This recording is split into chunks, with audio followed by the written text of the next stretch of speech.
Di sini ada kerjasama dengan kumpulan Islam yang ada dalam UMNO. Ustaz-ustaz dalam UMNO ada juga. Kita bersama. Semaru NGO Islam ni, kita buat dasarkan memorandum Suruhanjaya Red dan akhirnya berjaya. Berjaya meletakkan Islam. Walaupun Suruhanjaya Red tu menafsirkan Islam dengan religion, bukan ad-din. Religion lain makna, ad-din lain. Religion ni agama ibadat, agama masjid surah aja. Ad-din ni merangkum segala aspek. Tapi tidak ada tafsiran dalam perlembagaan. Terpulang pada kita nak menafsirkan perlembagaan itu setelah kita mencapai kemerdekaan. Di mana cabang-cabang perlembagaan boleh dipindah bila-bila masa. Ini ruang. Walaupun kita tak setuju dengan UMNO, kita besok kerana UMNO bawa cara dia, tetapi dasarkan boleh dibuat hari demi hari. Dan bila ada perubahan, kita boleh sama. Bila tak terima, kita tolak. Ini. Kemudian dalam masa nak tubuh Malaysia, kita minta supaya di tubuh Malaysia masuk Indonesia sama. Bukan saja Sabah, Sarawak, Singapura dan Brunei. Indonesia masuk gabungan. Masa tu politik antarabangsa perang dingin antara Timur dan Barat. Sekono berpihak kepada Timur, komunis, Rusia. Yang Malaysia berpihak pada Barat. Jadi tubuhkan Malaysia dengan konsep yang Barat nak. Walaupun demikian, hikmahnya ada. Kerana pengaruh komunis kuat masa Soekarno. Kalau tak kedilah Indonesia masuk sama dengan Malaysia tu, berat kita menghadapi ancaman komunis masa itu. Komunis Melayu ni berat. Ada hikmahnya juga. Itu. Kemudian kita bersendirian. 64 bersendirian. 69 bersendirian. Bila UMNO haki sokongan dia, kita bertahan di Kelantan. 3-4 menteri di Kedah kalah. Pulau Pinang jatuh. Perak dengan Selangor sama banyak masa tu. Dalam keadaan yang ancam. Masa itu UMNO ajak kita masuk kerajaan jabatan. Saya sebut tadi 8 syarat. 8 syarat. Hasilnya ialah kesedaran Islam dalam jabatan kerajaan universiti. Itu hasilnya. Hasil daripada kita masuk dalam kerajaan. Politik kita tewas. Bila bertembung dalam kerajaan tahun 78, menyebabkan grup Mahathir menang. Grup Mahathir ni grup yang anti-Islam dalam UMNO. Terang-terang kita sebutlah yang anti-Islam. Apa hari ni pun dia masih lagi tak nak pada cara Islam ni. Jadi grup dia menang menyebabkan kita keluar daripada Barisan Nasional, kita bersendirian. Dalam keadaan kalau teruk Kelantan tinggal 2 kerusi, Terengganu kosong, habis. 82 kita pulih balik. Kerjasama dengan NGO bukan Islam. 90 dengan 46. Dengan 46. Kemudian 99 dengan Pakatan Rakyat. Barisan Alternatif. Kemudian suasana berubah. Dalam suasana berubah yang pada hari ini saya sebut tadi, dalam kawasan pilihan raya yang begitu rupa 60, 40, 70, 30, kecuali Terengganu dengan Kelantan. Kedah, budak-budak utara Kedah. Kawasan yang bahaya ni kita tak boleh bergerak. Dan UMNO tak boleh bergerak dalam masalah ni. Mesti kena jaga kepentingan penguasaan politik Islam. Kita kena belajar sejarah Sepanyol. Sepanyol ialah pada peringkat awalnya raja dengan raja berbalah di Sepanyol. Ada yang zalim, ada yang adil. Jadi orang yang zalim ni ditentang oleh yang adil. Lupa kepada bencana Kristian yang mengancam Sepanyol di masa itu. Peringkat awalnya ada seorang raja di Sepanyol mencadangkan jemput Ibn Abbas daripada Morocco datang membantu Islam di Sepanyol. Ada raja-raja yang poya-poya ni mengatakan kalau Ibn Abbas datang, nanti dia akan menguasai kita, jatuh kita. Dia kena kekal kuasa dia. Lalu seorang kalangan mereka berkata, saya lebih reda jadi gembala unta pada Ibn Abbas daripada jadi gembala babi kepada raja Kristian. Itu ucapan yang terkenal. Menyebabkan Kedah tak apalah, kita rela lah. Sama-sama zalim, sama-sama kita kena sabar lah. Asal mempertahankan kuasa politik Islam. Maka Islam boleh bertahan selama 200 tahun lepas tu, 300 tahun. Bila balah balik, Sepanyol jatuh. Ini sejarahnya kita kena baca. Jangan sampai kita kelahi dengan UMNO ni, sampai kuasa politik orang Islam. Tidak. Itu tidak boleh. Tak boleh sekali. Kita balah lah. Tetapi jangan sampai kuasa politik orang Islam jatuh. Ada kena ada batas. Kita balah dengan UMNO, lain. Balah dengan orang lain tu, lain. Itu kena beza. Kita tengok mana mudarat yang lebih ringan, mudarat yang lebih besar. Itu perlu dilihat cara politik. Politiknya kena begitu. Nah, Ustaz, cakap lagi mah.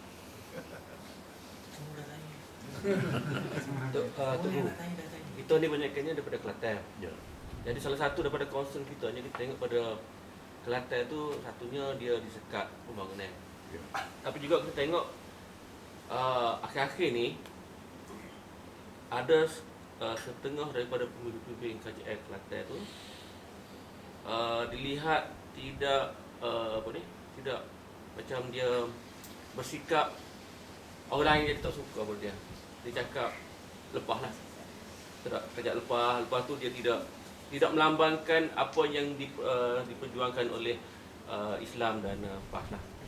Jadi macam mana pandangan Tok Guru dengan pemimpin ni? Sebab pemimpin ni yang membuatkan rakyat Kelantan tak suka.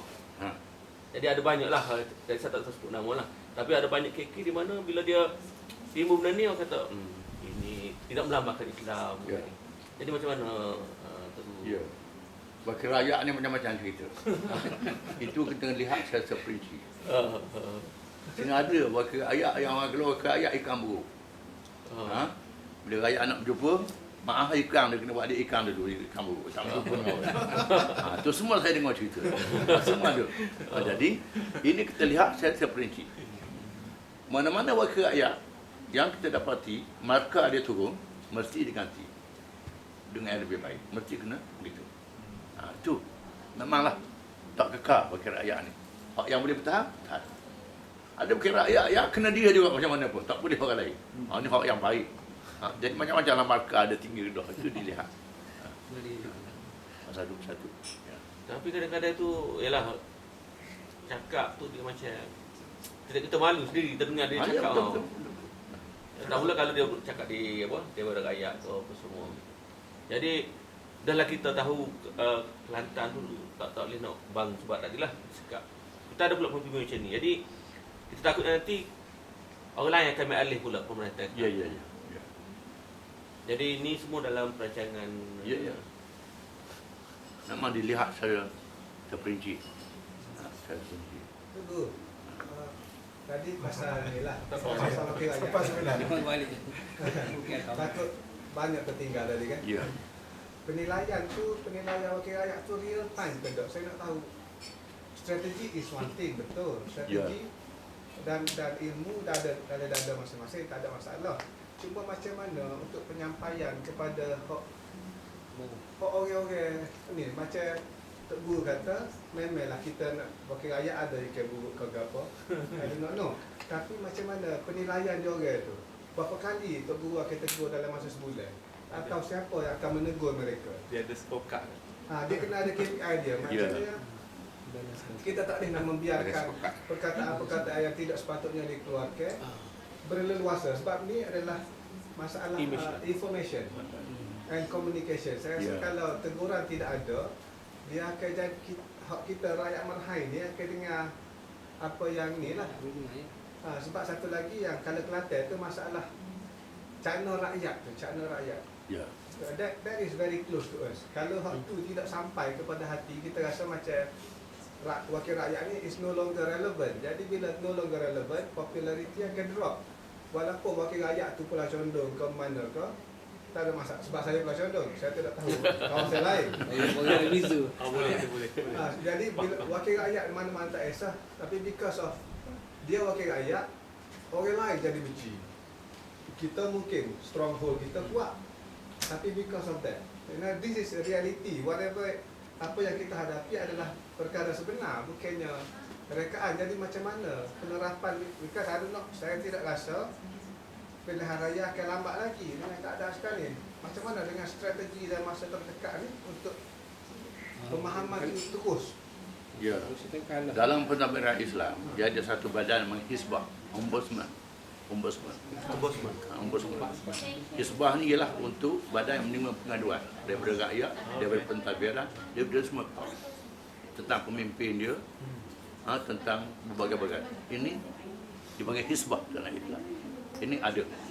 Satu. Yang keduanya, tiap-tiap kali pilihan raya start daripada sekarang, setahun. Kita minta cawangan-cawangan dan kawasan mencalonkan 2-3 orang calon. Bukan calon yang kekal. Mesti tiga orang. Maksudnya kalau calon tu tak baik ada ganti orang lain. Dia tak kekal seorang. Mesti. Kalau dia lagi lah. Dan wakil rakyat macam-macam. Ada setengah tu orang dia semangat parti.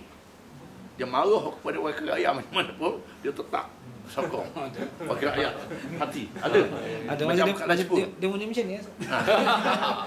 Macam Kala Cepu, macam setengah tepat di mana ni, tengah-tengah tepat tu.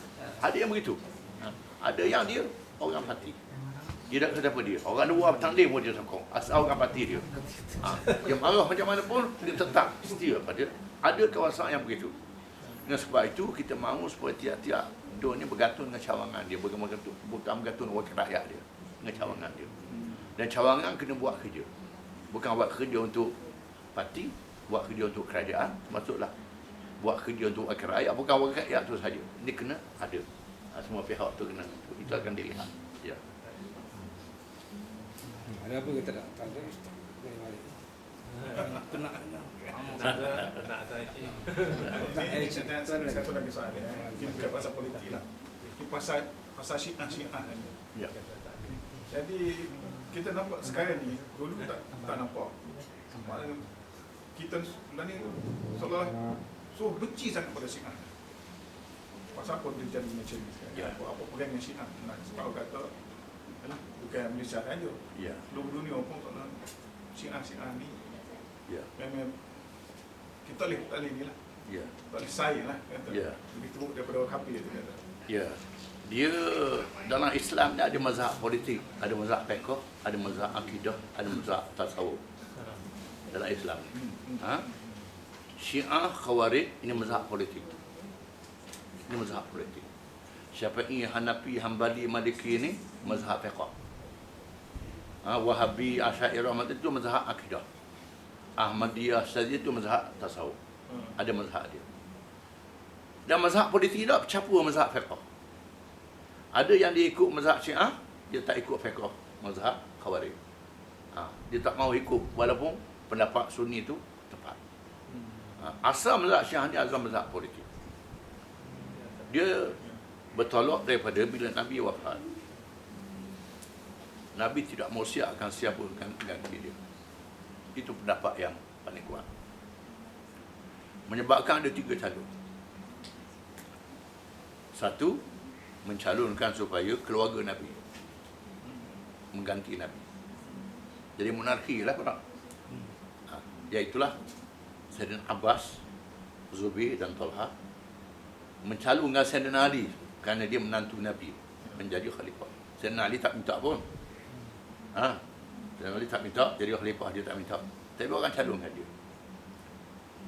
Yang kedua, golongan Ansar mencalonkan Sa'ad bin Ubadah. Asal orang Islam, tak kata apa dia boleh jadi calon ketua negara. Yang ketiga ialah pandangan Sayyidina Abu Bakar. Kerana Nabi bersabda, al-a'immatu min Quraisy, pemimpin daripada Quraisy. Dengan mengambil kira pemimpin yang mempunyai kaum yang terkuat. Kerana seorang pemimpin itu tak boleh bergantung dengan ketokohan peribadi dia saja. Mesti didukung oleh kaum dia yang kuat. Kalau tidak, orang tak dengar cakap. Kerana dalam Islam macam-macam kaum. Maka akhirnya pilih-pilih Quraisy menjadi ketua negara. Semua yang Ansar, yang keluarga Nabi terima. Ini Quraisy menjadi khalifah. Maka berlakulah kerajaan Khulafaur Rasyidin. Abu Bakar, Umar, Uthman, Ali. Bila Saidina Osman dibunuh dalam demonstrasi puak-puak yang baru masuk Islam ni, dan sahabat melantik Saidina Ali jadi khalifah. Dibai'ahkan Saidina Ali jadi khalifah. Namun sebahagian mereka tak puas hati kerana Saidina Ali tak hukum orang yang bunuh Saidina Osman. Asalnya itu ceritanya. Saidina Ali tak hukum kerana tidak ada bukti-bukti dalam keadaan huru-hara. Tak boleh. Mesti ada mahkamah. Kalau ada mahkamah, ada keterangan, bercamuk macam mana nak hukum. Tak boleh. Tak boleh. Tak boleh tu. Pendapat Saidina Ali betul. Keluarga Saidina Osman, Muawiyah, mengangkat senjata tentang Saidina Ali. Aisyah dengan Talhah dan Zubair, sahabat Nabi, dia bai'ah Saidina Ali, tapi maknanya Saidina Ali. Saidina Ali menghadapi keadaan yang sangat detail. Isteri Nabi, Talhah Zubair ni ahli syurga, angkat senjata. Dan Nabi sebut dalam hadis, Saidina Ali betul. Ada hadis qatal Ammar fi'atun baghiyah. Yang membunuh Ammar bin Yasir ialah puak yang derhaka. Ammar bin Yasir ni berperang dengan Saidina Ali. Menandakan Saidina Ali betul dalam kisah ini. Ini semua ulama kata begitu. Kemudian ada Saidina Ali dibunuh oleh kumpulan Khawarij. Khawarij inilah satu kumpulan yang tak setuju berlaku. Kita bunuh habis lah Muawiyah, Saidina Ali, apa benda ni. Senang. Akhirnya dia berjaya bunuh Saidina Ali.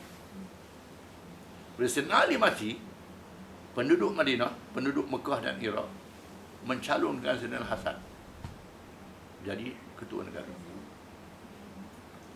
Muawiyah tak terima. Tak terima. Saidina Hasan tak mahu orang Islam kritik, dia letak jawatan. Dia letak jawatan.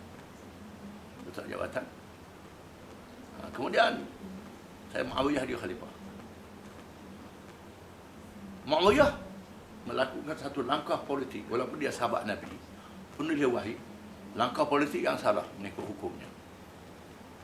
Menyebabkan fitnah memburuk orang Saidina Ali di khutbah Jumaat. Media lah masa itu. Media lah. Dia suruh orang ni buruk Saidina Ali dalam khutbah Jumaat untuk merendahkan. Ini satu kesilapan yang besar.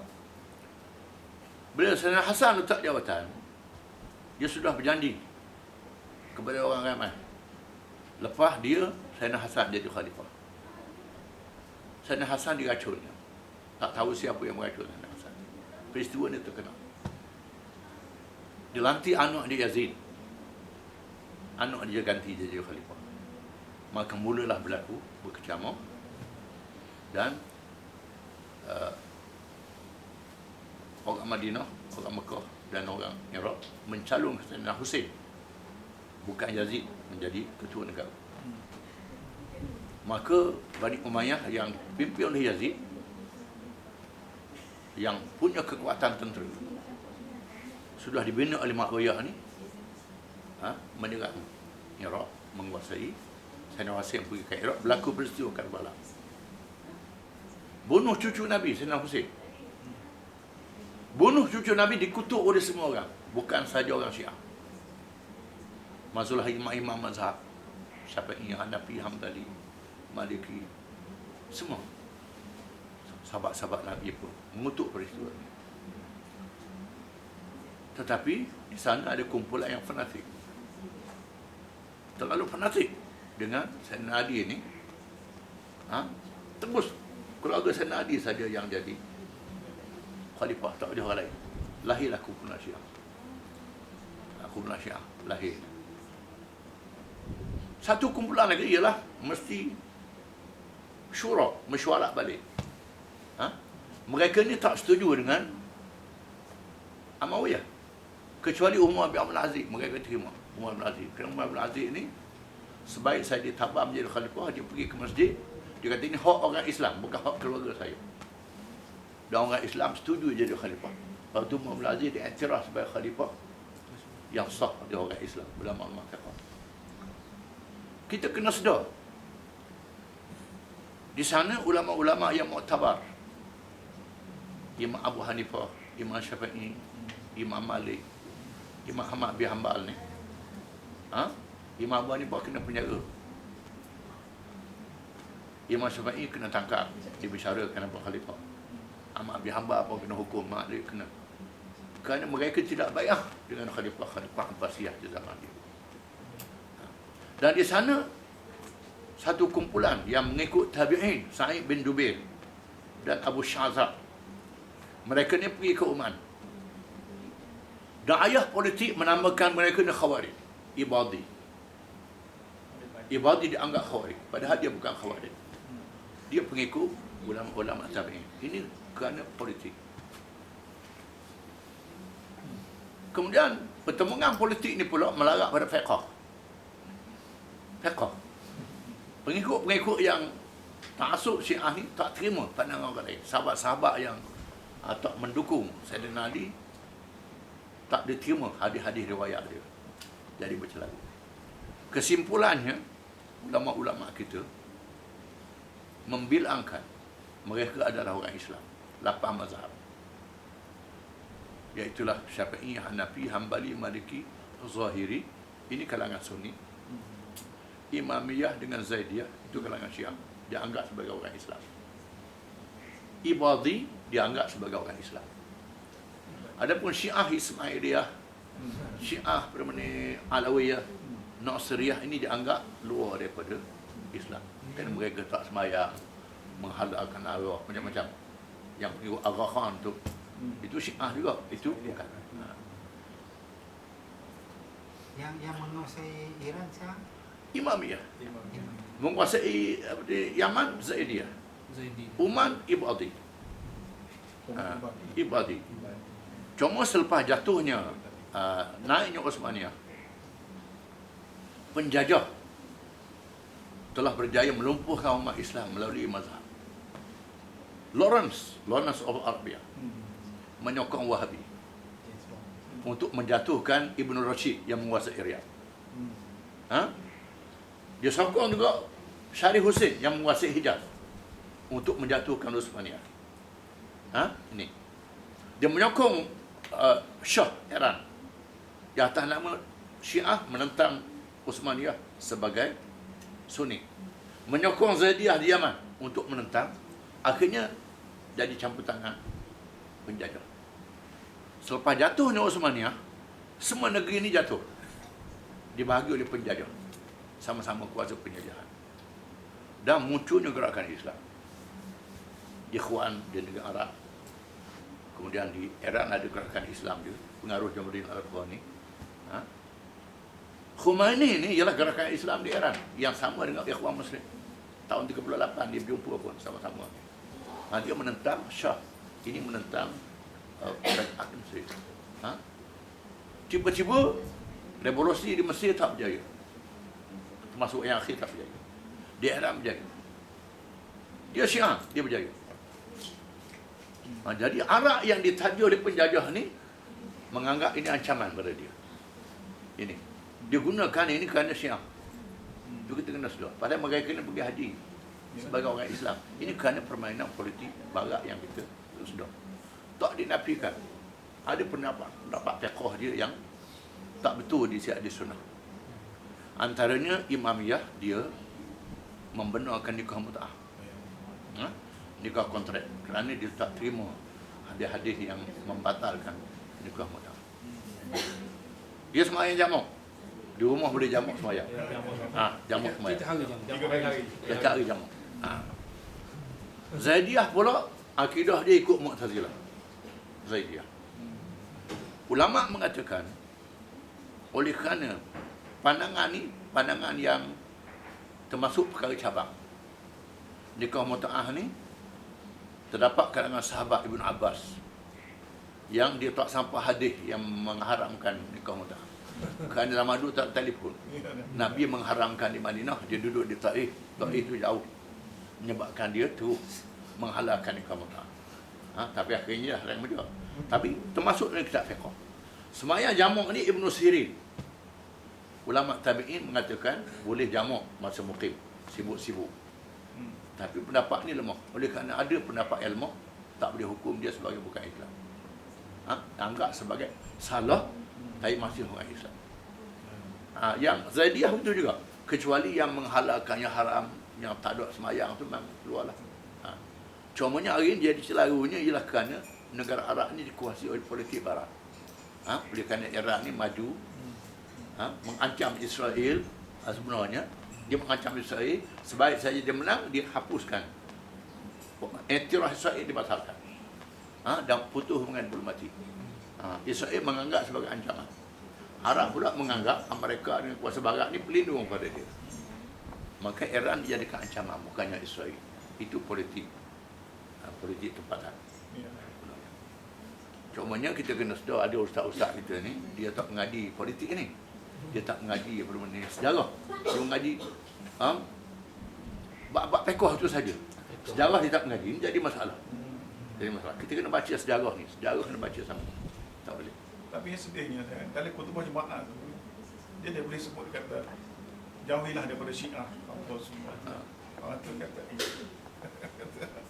Saya rasa kita tak boleh nafi yang Iran pun menyebarkan fahaman Syiah dia Ah. ke negara-negara Sunni. Dia memang macam Saudi menyebarkan Wahabi. Menyebarkan Wahabi. Wahabi ini tak sesuai dengan masyarakat Islam yang lain di Arab Saudi. Jadi masalah juga. Jadi masalah. Termasuklah kalau orang mazhab Hanafi menyebarkan mazhab Hanafi dalam mazhab Syafi'i. Jadi masalah juga. Kemudian masalah khurafat. Khurafat ni bukan sahaja Syiah, Sunni pun ada. Sunni pun ada. Ini sama-sama ada berlaku. Jadi yang kita sepatutnya yang bincang perkara ni ialah ulama-ulama, bukannya orang awam. Ulama yang bincang masalah-masalah fiqh. Dan Khomeini sebenarnya dia buat perubahan. Kalau dulu masa saya belajar tahun 69 hingga 74, orang Iran pergi haji dia tak ikut Imam Masjid Haram. Dia sembahyang berasnya. Bila revolusi Iran, Khomeini mengarahkan supaya orang dia ikut Imam Masjid Haram. Tak boleh. Cuma dia pergi haji, bom bah dia buang, bukan saja kepala dia tu, bom bah dia buang. Bumbu bah buat juga. Dia buang. Orang sudah mau direct. Direct lagi. Itu. Tapi dia benarkan pergi Mekah. Sepatutnya orang Arab bersatu dengan Iran menghadapi Israel. Ini tak jadi duduk balah. Itu. Macam kita balas di AP. Tu bukan balas dengan DAP ni bukan sebagai orang Islam, dia sama.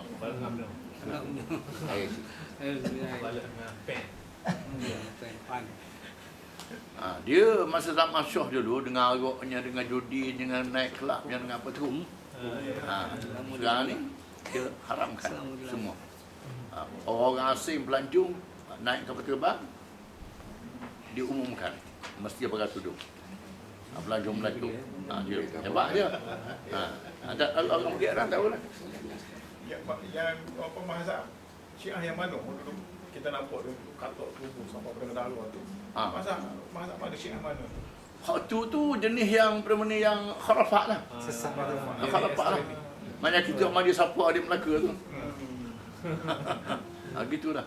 Kharafat daripada Kharafat daripada Syiah ni. bukan mainstream lah. Bukan mainstream Syiah. Bukan. Dia ada pekoh dia. Ini bukan tak masuk dalam pekoh dia. Soalan akhir kot, ayah cerita lah agak lama hanya untuk berhenti. Ya, ni lah. Saya nak ambil gambar lah, nak berhenti. Minta ni lah, minta nasihat untuk kita orang pula. Kan? Mana tu? Adalah biasalah kan, sahabat bila dia jumpa orang-orang alim ni dia minta nasihat. So kita pun kena juga lah. Cumanya sahabat-sahabat Nabi, dia selalu mengulangi suratul Asr. Suratul Asr, surah Al-Asr ini berpesan-pesan dengan kebenaran dan berpesan dengan kesabaran. Orang tu kalau ilmu banyak macam mana pun ada kelemahan dia. Dengan sebab itu mesti berjamaah, mesti selalu berjumpa. Walaupun dia ada ilmu banyak, dia seorang-seorang je, syaitan boleh masuk. Bukan Nabi, syaitan tak boleh masuk. Kalau orang biasa, mesti dia kena bincang. Kena berjamaah. Masuklah ulama-ulama, dia kena bincang. Tak boleh bersendirian. Soalan kan? Last tu. Ni Atuk Guru, masa Terengganu ada masalah tu, menteri besar dia semua tu. Ya. Pasal apa PAS tidak mengambil inisiatif untuk take over Terengganu? Ya, ya. Jadi apakah rahsia-rahsia apa Ya. tak buat lagi tu? Kamu tahu apa ya? Eh? Buat tu ya lah. Tak boleh bentuk tu dia minta dengan Ya. PAS nak 2 kursi lagi. Ah. 2 kursi lagi jatuh kerajaan. Ah. Ha. Jatuh kerajaan, kita ambil alih, lepas tu dia lari pula. Jatuh pula gitu. Senang dia jawabnya. Tipu Dia tak konsisten. Tak Jadi konsisten. untuk main kisah orang Main lah. begitu. Kita kenal malah lari tu. Kenapa saya? Kenapa saya? Tapi bila kita dah ada apa ni majoriti yang kecil kan. Ya. Jadi apa langkah-langkah yang diambil oleh PAS untuk menguasai balik Terengganu khususnya? Ya. Langkah-langkah kita ialah sebenarnya Terengganu ni dia ada operasi khas. Operasi khas Barisan Nasional. Buat deminya. Operasi dia bukan saja rampah royalty. Sampai hari ni pun tak pulang balik. Ada perjanjian. Dia sanggup buat begitu. Termasuklah pengundi-pengundi luar. Masa kita jatuh tu ada orang yang mengundi sampai 10 kali mengundi. Daripada luar. Dia mengundi saluran tempat dia, IC nama dia. Nama dia. Lepas tu tempat lain pula nama ni, gambar dia. Tempat lain pula buat IC lain pula. Nama ni, gambar dia. Boleh mengundi lah 100 kali pun. Itu sebenarnya operasi dia. Kita jatuh bukan sebab rakyat. Okey. Ya. So kita ambil gambar dulu lah. Nak dah cik ni. Tak apa. Sini. Atau buat